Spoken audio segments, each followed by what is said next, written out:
রূপালী বৈদ্যের কলমে বিদ্রোহী কবি, কণ্ঠদানে আমি শম্পা।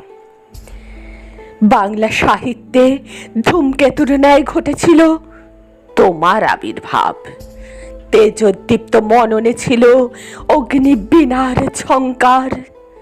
গেয়েছিলে সাম্যের গান। হে বিদ্রোহী কবি, তোমার সৃষ্টিতে তুমি চিরমহিয়ান। চেয়েছিলে ভেদাভেদ যাক মুছে, হোক সবে আগুয়ান। তোমার ঈপ্সিত বাসনা আজ অপূর্ণ।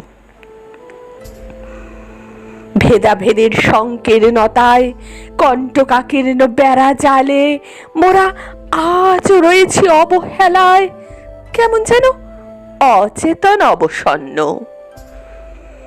হৃদয় ছিল বহমান দুঃখের কলতান ধ্বনি, তবুও জ্বলেছিল প্রলয় শিখায় কবিতা ও গান। অরুণ প্রাণের তরুণ স্পন্দন, মনের গহনের পুঞ্জীভূত সহস্র অভিমান। বদ্ধ কারাগারেও জাগ্রত হয় নির্ভীক মুক্তির চেতনা। তোমার সৃষ্টির এক অভিনব মহানতা। ব্যাপ্তির বিশালতায় তুমি অমর, কালজয়ী বিদ্রোহী কবি। আজ তোমার জন্মদিনে তোমায় বিনম্র শ্রদ্ধাঞ্জলি অর্পণ করি।